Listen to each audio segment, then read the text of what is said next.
매매 이런 얘기를 하셨는데 또 네. 산소 탈 얘기도 하셨는데 네. 아프신 분들도 많이 딱 보면 아셨을 것 같아요. 네. 저도 이제 심 받고 그때가 한 4년 차 됐을 때, 4년 좀 안 됐었어요. 그때 친정 엄마가 굉장히 많이 아프신 경우가 있었어요. 따님이 그때 되게 어린 분이 오셨었어요. 한 네다섯, 3살, 23살 정도 오셨는데 엄마가 이제 굉장히 아프신 거예요. 이유 없이 아프셨어요. 그래서 보니 엄마가 너무 아파서 그런다고 해서 이래 엄마는 이래 됐다 그랬더니 울면서 물어보시는데 엄마가 신병 아닌 신병이시더라고요. 병원에 가도 변명도 없었고, 예, 이런 경우였었어요. 그랬는데 저 어딜 가면 엄마 따라 신을 받으라 그랬다 그러더라고요. 그런데 제가 봤을 때는 꼭 신을 받아서 무속인이 될 그분은 아니시고, 제가 봤을 때는 그러니까 점사를 다 얘기를 했는데 그분이 이제 점사가 어떻게 나왔냐면 그 당시에 제가 잘 기억은 안 나는데 그때 당시에 그분이 이제 병원에를 저기 가톨릭 병원인가 어디를 다니셨었어요. 거기 다니시다가 이제 엄마가 판정이 나기를 그냥 무병식으로.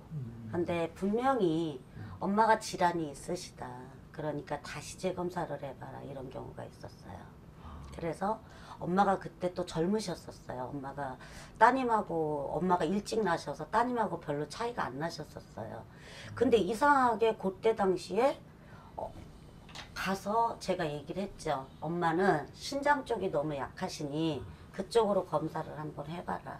근데 이제 말은 해놓고도 딴 데 가서 또 보셨더라고요. 보셨는데 이제 한번 그래 신장 쪽을 한번 검사를 해보자.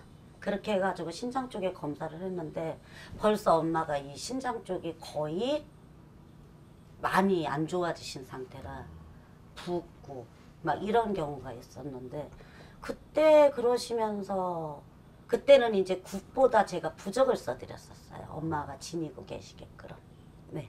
그렇게 해놓고 7개월인가 지났는데 저한테 다시 오셨더라고요. 너무 감사하다고 엄마가 많이 좋아져서 일도 다니시고 지금은 그러고 다니신다고 그러면서 그분이 손님을 많이 소개시켜 주셨어요. 제일 상담을 많이 하러 오시는 분들은 내가 언제 돈을 많이 벌겠나, 아니면 어떤 애인을 어떤 애인을 만나면 나를 또 도움을 청할 수 있는 분이 있을까. 뭐 여러분들이 많으시죠. 근데 이제 신랑이나 뭐 와이프 쪽에서 바람이 나서 오시는 분들이 있으시면 저는 그렇게 얘기해 드려요. 이게 바람이라는 거는 저는 그래요. 잠깐 스쳐가는 게 바람이기 때문에 그거 때문에 이제 상담을 하러 오시면 정말 못 살겠습니다. 그런 분들도 있으세요. 근데 저 같은 경우는 될 수 있으면 이런 방법을 해서 한번 다시 사는 게 좋지 않느냐. 솔직히 그렇잖아요. 보통 보면 뭐 일부 종사를 못하는 사주도 있고 상부 종사까지 가는 분들도 있고 이러는데 바람이라는 거는 솔직히 뭐 남자분들이 바람을 많이 핀다 이렇지만 저는 그렇다고 생각 안 해요. 여자분들도 마찬가지라고 생각해요. 근데 이제 그분들도 뭐 꼭 바람을 핀다 마음 먹고 피시는 건 아니잖아요. 그렇죠? 그렇기 때문에 바람을 펴서 오신다고 바람을 피는데 어떻게 했으면 좋겠습니까? 이러면 저는 오히려 그렇게 말씀드려요. 오히려 미워하지 말고 오히려 조금 더 눈 감아주면서 더 잘해주시고 한번 내가 최대한 잘할 수 있는 만큼 해보세요. 이렇게 말씀을 드려요. 한 번은 이런 경험이 있었어요.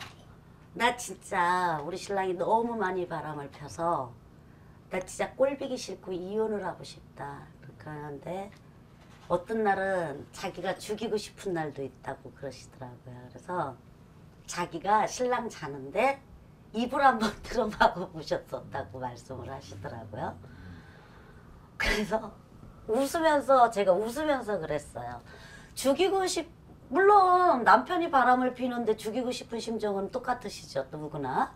근데 입을 틀어막으셨다고 하시길래 제가 그랬어요. 본인이 신랑을 더 좋아해서 당신은 신랑을 어떻게 해지도 못하니 그냥 지금처럼 하는 것처럼 해라. 제가 그렇게 얘기한 적이 있었어요. 네. 그거는 사람의 일종의 바람을 펴서 죽이고 싶다 뭐하다 하는 거는 순간이라고 생각하지 다시 또 되돌았으면은 그 마음이 또 사라진다고 생각해요.